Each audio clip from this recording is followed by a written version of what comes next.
Welcome to episode 19 of the Faith Over Breakfast podcast. Andy, that was an interesting podcast we just did. Yeah. This is we're going to start doing little intros for you, so you know what you're getting yourself into. Just a new thing, but yeah, it was interesting. We talked, really about my dad's death. We got into some interesting topics we didn't expect. We talked about buildings. We talked about fund accounting. What else? There was more in there. We talked about the conference, the village conference. Yeah, sermon notes. Yep. And so if you could come from a lot of different places, and there's probably something for you in this podcast, and that's kind of the idea. We sit down and we have breakfast and we talk, and you're invited. Yeah, so. And I think you're in for, I wouldn't say a treat, but a really cool beginning where Andy talks about his dad and just the process that you go through when you lose someone close to you. Yeah. And I think it was touching, but it was also very helpful for me. Man, good to hear. Well, thanks for joining us, and enjoy our talk. Good morning, friends. This is Faith Over Breakfast. My name is Andy Littleton, pastor of Mission Church in Tucson, Arizona. I'm here with my buddy Eric Deepen of the Village Church in Tucson, Arizona. We're at XO Coffee, which is kind of in the heart of Tucson and serves up a delicious breakfast sandwich and coffee. And it's good to be with you, Eric. How are you? I'm doing good. Have you noticed that at XO something changes every single week? Yeah. Something cooler. They get a stage. They extend There's a new bar. There's a speaker right next to the table we podcast at. Yeah, they've added a speaker that we had to turn down. Sorry, XO. We'll turn it back up. Sorry, folks. Yeah. We know we have a lot of XO listeners. Yeah. Yeah, maybe who listen not. Maybe down there. Yeah. We already heard you. We don't need to go listen to this again. Right. Yeah, it's this place has been changing, but they're doing cool stuff. They're doing a lot of concerts here. Wow, I didn't know that. Yeah, just local guys. A lot of local stuff. That's awesome. And probably some touring musicians. When I've seen the flyers, I've often gone, man, I'm not quite sure who that is, but this sounds like really interesting music. And yeah, they've kind of created this little venue situation, so people get to work back here. They call the back Southern Arizona Workspace, but then it's also kind of become a venue in the evenings, which is cool. They're doing a great job. Yeah, that's awesome. I mean, I don't know if they're into selling this building, because this would make like the perfect church building. Right. I know. Coffee shop / church building / workspace / concert venue / all around community center in the middle of the city. Our church has rented this back space for a couple of get-togethers. That's right. Yeah, that's right. It's great. Yeah, I don't know. They've changed so much. I don't know, but I think it's still something you could rent out from time to time and host stuff. So anyway, good place. It's beautiful, and you can see the one picture of it on the front of our Facebook page. That's right. So you can get a sense of how cool it is. That's right. So good job, Doug and Amy, the owners. Awesome folks. Good. They care about Tucson. Care about the community. We appreciate their space here. It's great. It's good to be here. So, Andy, we haven't podcasted in a while. Nope. It's been a couple weeks, which I've been we know sick. You're not supposed to do that. I know we've lost listeners, but they'll come back. They love us. They'll come back. Once we put something new on there. That's right. Yeah. Yeah, Eric, you've been sick, man. You're still a little bit. It's that remnant sick stuff. I ended up with a double ear infection after a massive cold on vacation in Seattle. So I had to land. What? The plane had to land, and I had a head cold, and my eardrum hurt so bad. But here I am. I feel better. It's just, the crud that's left over from the sickness. Oh, man, that's no good. But a cold is nothing. You've had some major events in your life. Yeah, we podcasted about my dad a while back. Yeah. And I'd said he'd been diagnosed with cancer, and anyway, there was some hopes that there was going to be able to be treatment, but he ended up the wound from his surgery where they discovered the cancer took longer to heal than expected, and then he ended up back in the hospital with pneumonia. Oh my gosh! And in the process of that, they determined that they weren't going to be able to. The cancer was already progressing more as we were waiting. Wow. I mean, basically, it was closing up his intestine, and so it was happening again, and they just realized we're not going to be able to get him to any kind of chemotherapy situation because we're going to have to keep doing surgeries, and his body can't handle it. So they transitioned him to hospice, and they were talking about maybe a 1 to 2 month period of home hospice, which was going to be really difficult. These cancers, GI cancers, are hard, really hard to face. I mean, a pastor friend of mine had described his father's experience, and we were geared up for it, and it's not good. And my dad was really starting to suffer, and actually, I prayed. My mom, even like my wife Michaela, we had all prayed in our own space and time that God would have mercy on him and that he wouldn't suffer so much. And the night before he was going to come home for home hospice, we think he might have had a stroke. And I'd spent really good time with him. Michaela had been by, my mom, and my aunt had spent time together with him earlier in the day, and about an hour after I left, he sat back down in bed and just died, probably of a stroke. Wow. This was last week. Yeah. Wow, like this is the second time you told me this story in the last hour, and I get teary every time you tell it.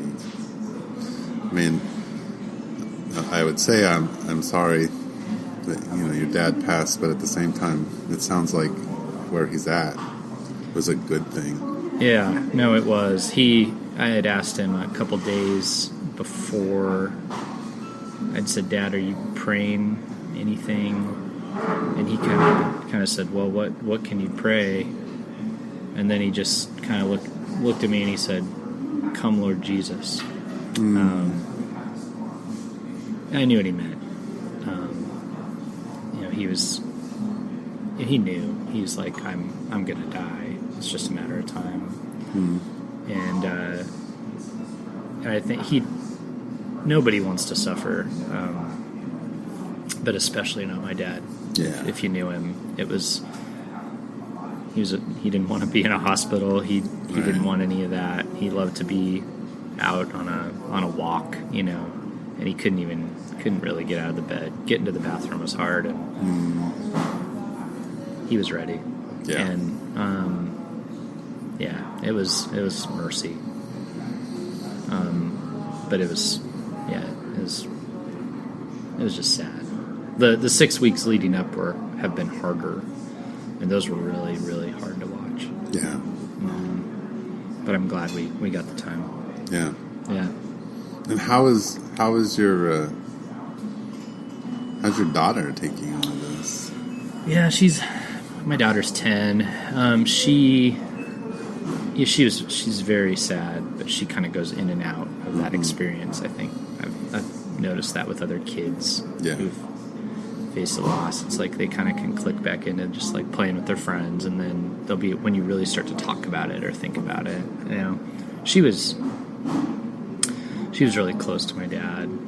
Yeah. It was sweet. So she's definitely missing him and sad, but at the same time, kind of in and out. She's 10-year-old. She's 10. Yeah. So how do you end up talking about death with her? Like, have you begun to think that process out? And we kind of went for it about 6 weeks ago. Okay. I mean, when my dad went in for the surgery and the surgeon came back and he said, "Bad news, there's cancer everywhere. He's probably had it for years." And we said, so, I think only my mom was there for that moment, but she said, "How long?" And he said, "I don't know, days, months." Okay. And so that night, my daughter had come to the hospital, but it didn't quite sink in for her. And so that night we sat down at home before bedtime, and I just said to her, "Papa's going to die. We don't know when, but he's going to die." And that's where we just, whole family, we just wept for a while. And and she said, "Oh, I knew he was sick, but I didn't know." And so we had begun to like engage with that, and I talked with her and my dad. I mean, it was interesting. I mean, we talked openly in front of my dad about like, I mean, I would ask. I said, "When you die, what do you want? Is there something you want me to know, or is there some things you want me to do?" And so we've been talking openly with her, with him, the whole way. Yeah, it seems to me that in death, my experience in being a pastor in families is it does one of two things. Like when you either do what you guys did, was step into an honesty that maybe hasn't existed, right, or as clearly, or you all shut down and nobody talks about and you just don't acknowledge it, and you don't acknowledge it. Yeah, there's really not an in between at all. Yeah, in that process. Yeah, no, I've also seen both. Yeah, so I mean, I feel like we've talked really specifically. I mean, that night we kind of went into the book of Isaiah, and I'm so bad with scripture references, but there's at least you know the book of Isaiah. Like I know it's in the book of Isaiah. I know that you might have to read all of Isaiah to get to that point, but it's there. But there's that passage that just says, "No longer will an old man not fulfill his years." And we read that, and then there's the same in that passage. There's a portion about no longer will a child die in infancy, and some of our close friends lost children just before they were born, and I mean they lost them at birth, and so we talked about that and just kind of cried and named the people we could think of, friends, another friend at church, the people who died when they, it seemed too soon, and just, thought about how God's promise that will no longer be one day. And, and I told my daughter, and I talked with my dad about this. My dad didn't have a close relationship with his father, and the thing that's just hit me the most is thinking he's never known what it's like to be loved by a father. Right. And so, God's promise is that we'll see him face to face and be known. And that thought of my dad getting to experience that is beautiful. It's pretty powerful. Mm-hmm. And so we talked about that, of how we will miss him, but that would be better. And that's something he's longed for his whole life. So, yeah, that's how we've engaged with it, partly. And it's been a real mess, and we've not engaged well with a lot of things. Yeah. Well, I mean, everything's stripped down. Yeah. Death does that to us. Yeah. It just disarms us and dismantles us. Yeah. But our church has been awesome. I couldn't be more grateful. We were kind of saying earlier, like, I don't even know what to do with all the love and offers of help and support. Right. I really do feel like I could walk into our church and walk up to anybody and they'd be there for us, and that's amazing.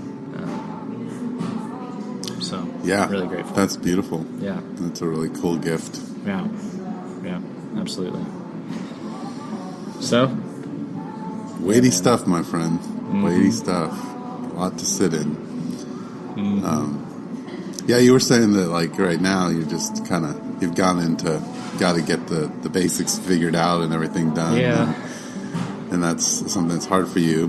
But you were saying that you probably next year earlier, and you're just going to take some time to kind of work through some of this. And I've been I'd started writing about my dad, something I was sharing with you, and I kind of figured that would be a really slow process because I knew he would be embarrassed to maybe have some, like, stuff written about him Right. And so I thought, someday if he passes, I'll share some of this, and that came sooner than expected. Yeah. So I was going to take some time off anyway next year. So I think my plan is to kind of work through writing more about him, what I've learned from him, just my reflections on being his son, and it's been a different experience. That's something I want to do next year, probably early, and I'm looking forward to that. Getting to reflect and just think through my relationship with him through that. So, and I'll probably share some of that. Yeah, it'll be cool to hear some of that in future podcasts and different things that you're doing. Yeah. In the many different venues of Andy. That's right. But yeah, there's a lot to figure out. And this is, my mom is here with us and down the street, and there's a lot of things to figure out with her, and what's gonna happen, and how do we handle this, and then there's just all the stuff, last week it was, we have to figure out where he's going to be buried, and how we're going to handle that, and then there's going to be his stuff, and then there's finances and Social Security. My experience has been that it's a good 6 months process to get it all organized and set, and once somebody passes on, it's not an easy just 1, 2, 3. A few weeks later, we all go back to life. And, right. It's a lot to figure out. And get straight. Yeah, that's your parents were dealing with an estate. They were. We've had a couple deaths at the village, so it's kind of, Can you imagine what it's like? We'll get there someday. We hope, but where you're having deaths in your church regularly, right? I think for both of our churches, we've had some. Right, but they've been, at least on my end, they haven't been of older people. Really? Yeah. So they've all been people who've died way too early. Yeah, same with us, actually. Yeah. The only older, I did a grandfather's funeral for a family, but it wasn't someone we knew well. Yeah, same with us.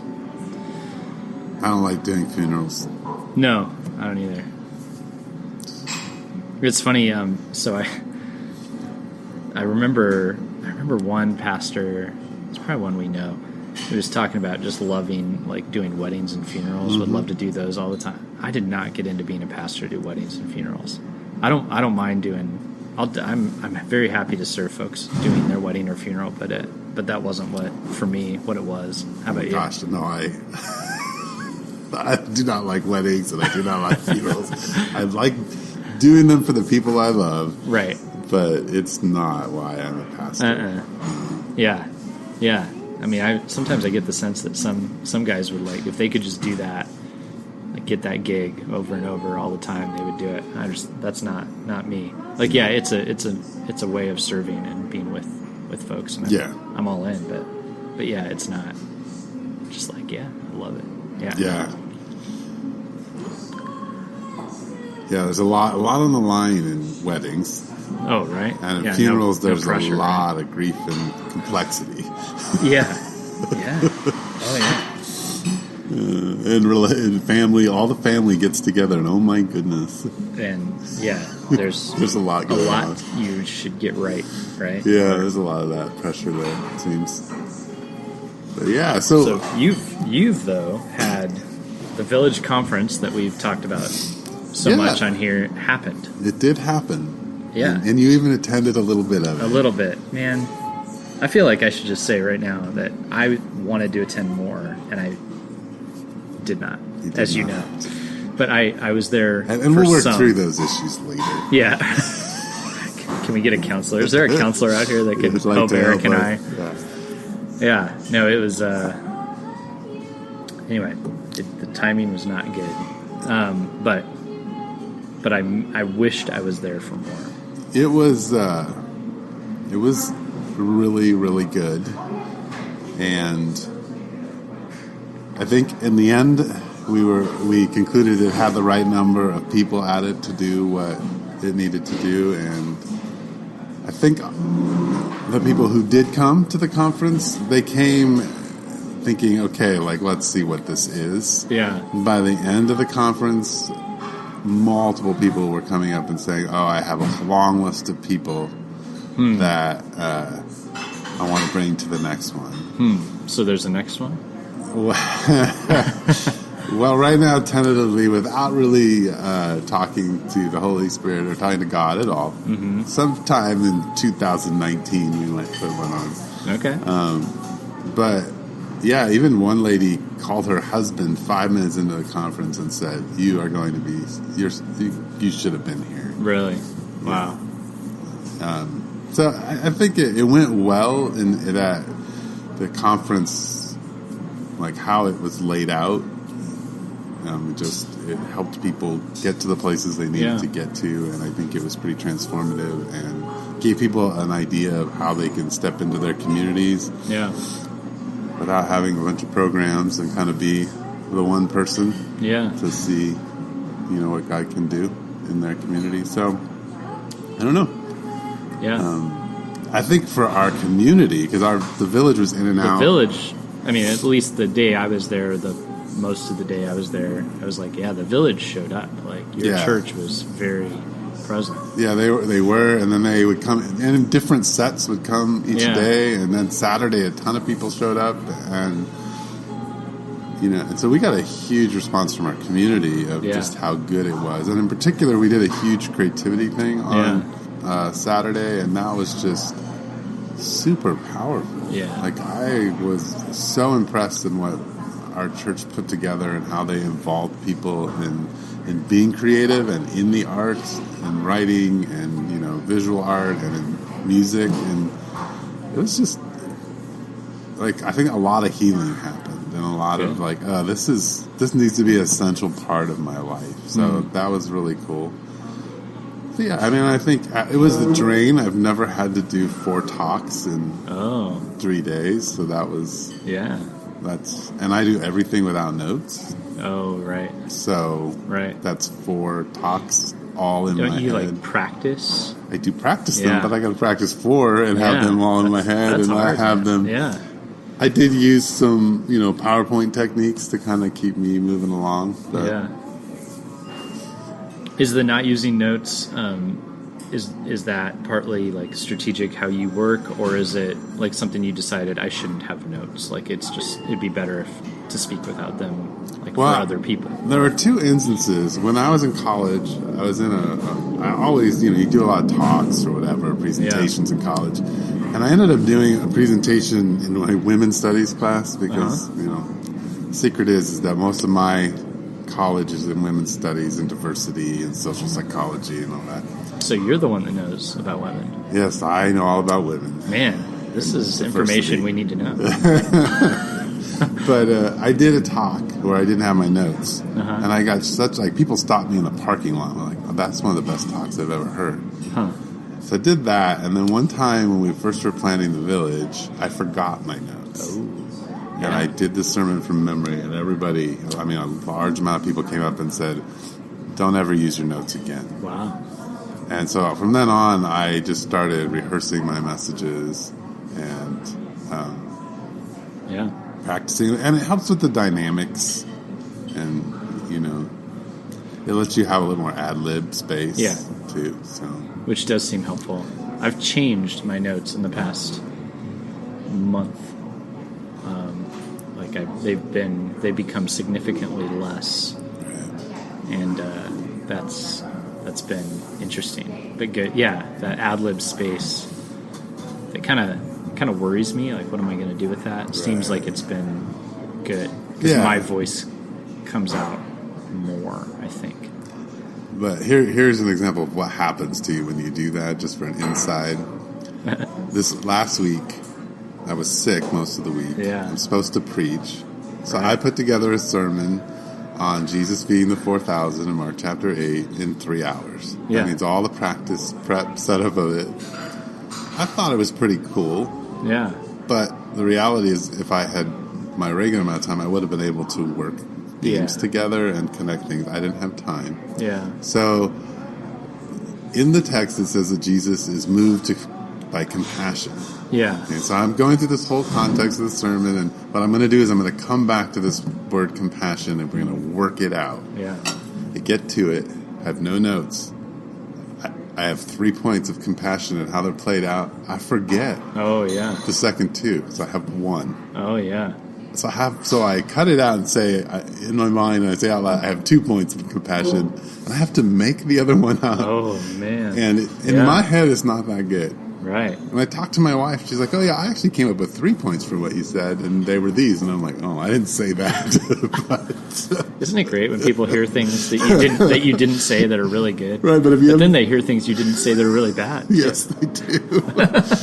But anyway, so yeah, that's what happens when you know those notes to go back to, and you're like, oh yeah, those are my points. Well, and I've got this brain that I forget stuff very fast. Yes. And so the other day, 2 weeks ago, we give out trophies to people in the church, and for when they do something awesome. And so I'm in the back. I'm going to walk up and do announcements. This takes a grand total of 1 minute to do. Okay. Right. And I'm in the back, and I'm thinking, okay, I'm going to grab the trophy, and then right after the announcements, I'll grab it. I'm going to announce we're giving it to this person. I walk up, do the 1 minute announcements, go sit down. I'm done. I forgot. 1 minute later. Yep. This key thing. Like my wife had even been like, "Hey, the person's here. They're ready. Good. Everything good. Yeah." Totally forgot. So I feel like if I don't have a little something up there for me, that could be really bad. And it's not that I don't always have something, but I just didn't. I thought I had those points so down in my head. Oh, yeah. And I didn't. But hey, like we do a birthday, so we sing happy birthday to anybody who will bring dessert. Yeah. And so a lot of times we'll get this line of people I have known for years. Yeah. Who I love. I've been in their houses. I know their kids. We're all lined up. And I have finally just had to tell people, say your name and your age, because I'm up there and I'm like, uh-oh, I forgot. I know this person's name. Like, they're like one of my good friends. Yeah. I don't know their name. Yeah, that happens to me too. It's really frustrating. Yes. So then new people come, and it's like, what chance do I have of remembering this person? I can't remember my friends' names. Yes. Yeah. And if you name your kids, like, all with the same letter, and then you're new and you come to my church. Yeah. Like, I'm going to take 6 months to learn their names, because at least name people with different letters at the beginning of their name. Yeah. Yeah. Oh, man. Yeah. I'm sure that the same letter helps other people remember, just not people like us. Right. Yeah. Oh, man. Yeah, and then the other thing with me with no notes, one time early on in our church plant, we were used to about, 15, 20 people showing up, and one week it was 5. And I was thinking, I had this whole sermon worked out, and I'm going to stand up front, and I thought, this just feels ridiculous. I can't do this. So I told him, look, come, let's just sit in a circle, I'll tell you about what I learned this week. So now I'm ditching my notes, and I'm just going to tell him about it. Well, I went on for well over an hour, I think. I don't remember anything, so I don't know how long it was. But I went on for a long time about what I learned. So then I decided notes for me are keeping me, like, restraining my long-windedness. Right. Oh, man. Yeah. Well, and I would say with no notes has changed not necessarily changed, like, my exegetical process, but I've had to learn, I've simplified a lot because of no notes. And there's that speaker. I guess you can turn it up from down below. I don't know what to do with it. All right, hey, this is live. This is live podcast. Sometimes they crank up the speaker on you. Oh, is it going down? Eric is sneaking up on the speaker. This is live, and it's crazy. He's turning it down. Unbelievable, man. This is gonna be a battle. It's a battle. This is gonna be a battle of the speaker volume. It's gonna go up, down, up, down, up, down. No, it's okay. It's okay like that. That's good. Yeah. Hey, that was cool. Hey, So we're just going to talk a little louder, and you're going to have background music. Yeah, a little background music. We don't edit these podcasts, so you're going to get this is what it is. So where were we? What were we talking about? Sermons? Sermon notes. Yeah. I think it's time to move on from that anyway. So yeah.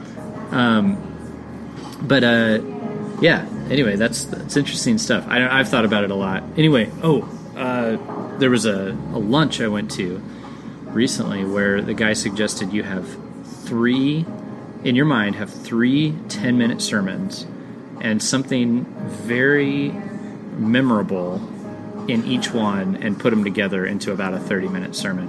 And then people will remember what you say. Yeah. That's kind of what I've been trying to do. Interesting. Yeah. I used to go with so Mark Driscoll his whole structure was that he would study, and go up on stage with about 30% of his know what he was going to say. And the other, so I used to try that. Yeah. Now I try to end up the mode of, is the text asking me for something more like what you're talking about? Or is it asking me for a stronger structure? If I'm going to talk, I really want to talk about holiness. I'm not going to give you a 3-point sermon on holiness. Right. Unless I'm speaking to a group of people really new to their faith. And I just want to give them an intro to holiness. Yeah. But I want to give people a more, comprehensive understanding of holiness. So that's not going to have 3 10-minute sermons. No, that's true. true. But I do find that people tend to hold on to more often if you can get that 1 or 2 things and then just keep banging it. Yeah. And then next week say, oh, hey, we're banging that. And how is that applying? Revisit it a little bit.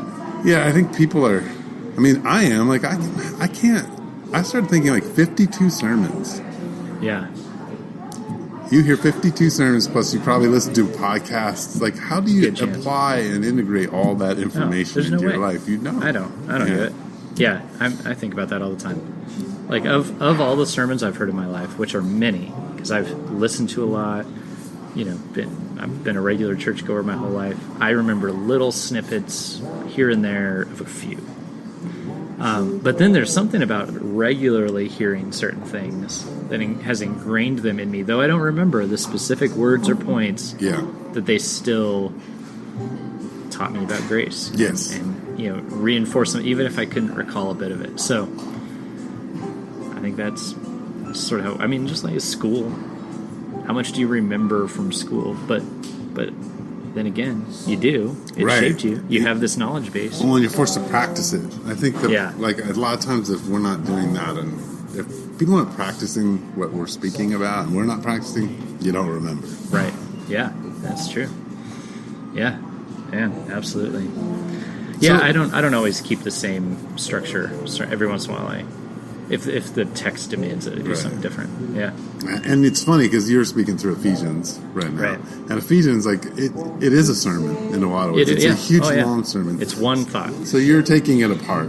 And doing an epistle is fun. Yeah. But then if you move from an epistle to, going to Exodus. Yeah, very different. Way different. Or you're walking through the narratives of the gospel. You have to, your approach has changed based on the literary. But it's jarring sometimes because when you get into Paul, you're like, this is great. He's laying it out. This is, and then you get Jesus, you're like, okay, wait. Yeah. What are we doing? He's all over the place. What is he doing? Yeah, no, it's true. Yeah, we did Matthew before this, and very different. And then I did this little portion of Ezekiel, and even for myself as a pastor, that was very hard to break over into that. It was really difficult. Because it was just such a different literary genre, and a very, just different line of thought, different way of doing things, and I could feel how different it was to try to express it to our church. Yeah. We're gonna do all Old Testament next year. We're doing Daniel. Daniel, huh? Yeah. But I decided I did look through the book a bit, look through a bunch of other people's kind of approaches to it, and I was like, we're just going 12 weeks. Yeah, 12 weeks of Daniel. We're not going to try to do this long term. Yeah, you're going to unpack all sorts of end of the age Well, the nice thing, I've noticed that this is funny. I noticed a few Reformed pastors, they just skip. They just don't talk about it. I think with 7 to 11 or something, just like all of a sudden they're just gone. Like, what? Yeah. Yeah. That stuff's hard because chances are there's somebody in your church that's like real big on that portion in one direction, and somebody in your church is real big on it in another direction. Right. Usually. That's why I go with Jesus. Yeah. If you can say that it's all about Jesus, then we can kind of play with the other stuff. Yeah. A little easier. Yeah. But, so the building, let's just shift gears. And we'll probably talk about the building on the podcast a lot because it's a big part of who you are. It's a thing. Right now. I see, because I'm now on the Mission Church, announcements. I get like all of what you're doing. So you're doing these things, like you're doing an art thing. You're doing some potlucks. Pot thing. Wait. Pot thing. So you're doing a lot. Where are you, like, financially? Like, how much money have you guys earned? How much money do you need? What's the deal? Yeah, so the building that we're trying to buy popped up down the street from us. Actually, we kind of stumbled on it, and so it's been a little unorthodox. It's not your typical. It's not listed. We're just talking to the owners, and they're willing to sell, which is great. And so we were thinking we needed at least $100,000 to be able to secure a loan for it, and then if we got $275,000, we could buy it in cash. Okay. Which is incredible. That's like buying a house, and so that's, for our little church, that's about right. Yeah, that's amazing. Yeah, really. I'll just go to my bank account and get that for you, so we'll be done. Done. Please. You heard it here, folks. Hold him accountable. But I'll be doing some potlucks. Yeah. And bake sales. So, our approach has been, asking the church to, up their monthly giving a little bit, because there's going to be costs involved in this stuff, and then to give designated gifts toward the payment, the down payment or the payoff, whichever one we could do. And then, we're doing a holiday market, and that's going to be on the 9th? I want to say I better get this right. Hold on. Let me look at the calendar. Here. I don't want to mess this up. Bad memory guy is going to make a mess. The 9th, December 9th, 2 to 7 p.m. is a holiday market at our church. Or I think it's 3 to 8 officially. 3 to 8. I'm showing up at 2. You're welcome to come at 2 and help set up if you want. But yeah, this is kind of, the folks in our church are making stuff, and we're saying, come buy your Christmas presents from us, and help us buy this building. So everything we sell is going 100%. Also, other vendors can come. We're not requiring they give 100%, but we're asking they be generous with what they make to help us out. So people of the village, anybody that would love to help with that, be awesome. So there's no cost to sell anything. So we're trying to promote this out in the church community. So December 9th. Where's the location again? At our current facility, 115 North Tucson Boulevard. That's cool. So, 3 to 8 p.m., December 9th. Going to be cookies, hot cocoa, stuff, good stuff, to buy for Christmas and to help us buy this place. Then we're doing a dinner on the 11th. That's kind of aimed at folks who might be potential donors. So people at our church are sponsoring chairs or tables and inviting folks to come and see the building before the dinner at about 6 o'clock, and then the dinner will be at our current location too. And we're going to talk about this space, why we think it's a good idea, let you meet a couple of folks from our church and let them tell you about our church, and a couple of surprises, a little fun. So interpretive dance by you in low tide. It's possible. If that were promoted, I'd be there. Oh yeah. Well, we got to keep some of this stuff a mystery. Okay. So that's December 11th. So look out. You're about to get invited to that. People out there that know us. But yeah, we're doing those things, and then we're just encouraging people to talk to their family and friends. So currently, our total raised, including our church, has had some money kind of set aside, which is not a lot, but some. But when we put together what has been given so far with what our church had already determined, our leaders had determined we could put in, we're at $92,000. Wow. Yeah. That's as of Sunday anyway. So that's intense. Yeah, it's amazing. So we're thrilled. We're feeling. So now we're like let's go for the whole amount. Yeah, no kidding. Let's just pay this thing off and then put our resources toward the mission of our church instead of real estate. Yeah. Let's buy this thing. Yeah. So that's how we're doing on that. It's exciting. Cool. So, yeah, and I'm excited to be able to put out there to other potential supporters that our people of our church have been really like investing in this. That they've made the move to do that. And I think that's awesome. That'd be encouraging to me as a potential supporter. So, yeah, we're excited. That's really cool. Yeah, and you guys, so you went through this process. What did you do? Well, how many years ago was this now? 10? 10. Wow. Yeah. Yeah, so our process, I think probably our church, I don't know where all that money came from, but our church was really poor. Yeah. Its congregants were really poor. And so when we started approaching that... we're not wealthy. I should throw that out there. No. I'm not saying you are at all. Yeah. But when after a year of fundraising and doing all those things, we raised $75,000. Yeah. And people were all in, though. And people were all in. Oh, yeah. Yeah. I mean, it was a lot of work. Yeah. I mean, and a lot of parents and a lot of relatives of people in our community would send checks for $50. Yeah. $100. Which is beautiful, though. No, it is. You love to see that. And our church has never, until 2 years ago, wasn't internally financially stable. It didn't support itself. We've always had to raise money. And so, that's been just a shift now. But somebody gave us $300,000 out of the blue. Yeah. So that was a big part of our thing. I mean, right now, though, we're also attempting to pay off our building. That's right. You've got all this crazy furniture for sale. Differently. And here's going to be the silly thing is that we have a storefront right now. So you have one? Mm-hmm. Where's it at? I have no idea. Oh. And this is good because this is amazing. This is the first time where a huge project has happened in our community where I am completely clueless. People ask me things and I'm like, I don't even know where this is. Now, some of that has to do with I was on vacation and I was sick.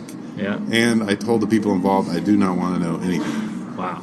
And they've done a good job. And from what I hear is that we're going to raise a good chunk of money. Sweet. The last person who was there at the storefront said they made $1,000. We're averaging around $1,000 a day. Wow. Which, sweet. I think. So you're selling hotel furniture out of Hilton, right? Out of the Hilton, yes.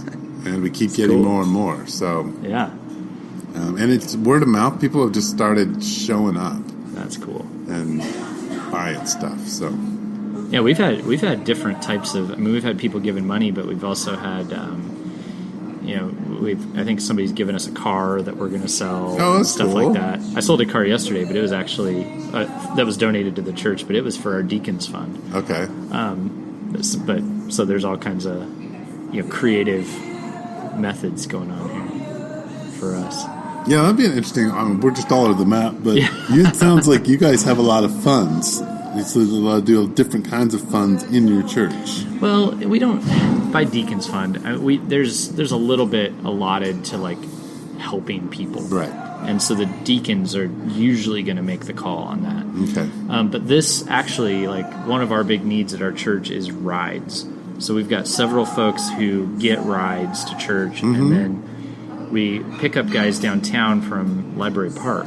Right. And there's a select group that they attend our church very regularly, and we give them rides. And we've begun to explore kind of the insurance liability that could fall on an individual or the church and how that could work. And so right now it's just individuals picking people up. Right. And our deacons they've been amazing, by the way. I just want to throw out, like, having a good, solid group of folks just there to, like, serve and carry the burden of serving, really. And serving us as pastors in that has been sweet. And they've determined, which I think is really wise, that we need to have a church auto insurance policy and a vehicle that is on that policy that these rides are given with, so that we can cover our folks who give rides in case something happens. Wow. So they are, simultaneously, they're kind of holding off on it, I think, with the building stuff going on, but they're trying to buy a minivan or maybe 2 minivans for this. And so this car I sold actually last night, those proceeds will go toward that. Okay. One of those vans. That's cool. Yeah. So I don't know that we have that many. So you're counting. People aren't doing fund accounting at that level. No. They're not coming along and saying, "Oh yeah, well we could have bought that car, but we're like $70 short in that fund, so we either rob the general fund or it's just all the general fund, but they're designated intentions and things like that." Yeah, and sometimes one category is going to get it all this month and another one next month, and I think that's possible. But we're still we follow and try to stay close, and we'll budget accordingly next year and stuff like that. Yeah. One of the interesting things that we discovered when we started doing this kind of thing, I know we're going off on crazy things, but it's interesting church stuff to me. It is. Which is when one of the people in our church, that her husband died, and we decided we want to create a fund for her to help her out. Yeah. Well, you can't. It's illegal as a church to put together a fund for an individual. Right? Yeah, which is fascinating to me. So you have to. So we had to put together a cancer relief fund, which anyone could apply to. Right. She's the primary person who applies, but anyone can in our church who is affected by cancer. Huh. So it's interesting, just the way that the government requires you to do stuff. Just a little side note. Yeah, I remember you telling me that, because we faced a similar situation, and we did ask people to give to cancer care instead of and individual, just to be careful with that. Right. Yeah. Right, because it becomes, I guess, money laundering. Oh, right. Because if I'm like, I'm going to start the Andy Littleton Fund, and then I don't have to pay you. Oh. We can just launder money to you. Oh, yeah. No, I get that. That makes sense. Huh. Yeah, I'm glad for laws. So, most of anyway, the time. That's a crazy side. This is the problem with me. Is like these little things make me excited. And they're probably not very interesting. Hey, who knows? Folks in Japan might be trying to figure out U.S. church law. U.S. church law. Well, speaking of just our podcast and us being gone, a couple of subjects have really struck at people's hearts enough for we actually have gotten responses. Yeah. Which I think is cool, because that means people are listening. But you were saying because of the climate, you've had people ask you, hey, can you go deeper into the sexual harassment? Yeah. Can you talk more about that? Yep. And I've had people in my church say, hey, the Women in Ministry podcast brought up a ton of questions for me that I would love you to address. Yeah. And so I guess what we're wanting to say is we're going to do that in a couple podcasts. Yeah, absolutely. So I don't know which one will be next. We'll figure that out. Or there may be something that comes up, but we're going to do those. We're going to come back to those really soon and try to work that out a little bit more. Actually, I've got I've promised a couple people I'm going to read a certain book on women in ministry, so I should do that. Do you know what book it is? This one's called Women in the Church, and it's been I know a lot of folks are reading it. Cool. And so it seems to be one that's become pretty influential. So I plan to read that. Cool. Well, I have one too that I can send you. But I won't do it. You don't want to talk about it? No, I actually have to go look it up because no, it's not controversial. I'm just kidding. But it's interesting. Yeah. So maybe we should do a little extra reading on that. And come back with a little more. I don't know. Yeah, and I will have the people who are wanting to ask questions kind of write them down for us and send them to me so that we can kind of have something to think through before we. That works. Sounds good. Yeah. Except that we got to be careful though. Yes. That this podcast doesn't become a scholarly, debate of some kind. Right. And I think mostly, hopefully, it'll just be you and me talking about life. Yeah. With just a little bit more. Just a little more pre-meditation. Right. Happened. But I'll have to confess, I felt really awkward about the women in ministry one. And when I listened to it, I was like, oh, that was actually really good. We did a good job. Yeah, it was. I think really that's honest talk. Yeah, and I think that's good. Like, that's what often doesn't happen. I mean, I don't know. Sometimes I listen to things and I think they know exactly what's going to be said right now, and they've thought it through, and they know the angle they're going to come at it, and they're going to make it sound good, no matter what side they're coming from on this. And what I like about just an honest, unscripted conversation is you don't get that. You get this is what it's like for two people to talk, and I think that's what we're losing. Right. Especially when you disagree. Yeah. I don't think we know how to do that anymore. So. Well, I'd hope that as people listen to us talk, that they'll be able to hear us change while we talk. Right. Like that we have impact on each other. Yeah. I think that's what I'm hoping people will see. Is that as you talk with people who have same ideas and different, there's a transformation that can happen if you're open to what's being said. Which is why you aren't supposed to just cut people off, shut them down, and move to the other side of town, right? Right. Well, on that note, thanks for joining us. Thanks again to the folks at EXO for letting us be up here and letting us turn your speaker down multiple times. Thank you, Eric, for your stealthiness in turning down that speaker. But no, thanks, Eric, Village Church, for lending him over to us, and thanks to my church for their just continued support, Mission Church. We appreciate. My family appreciates you very, very much, and especially at this time. Right? It's good to be with you. It's good to be with you.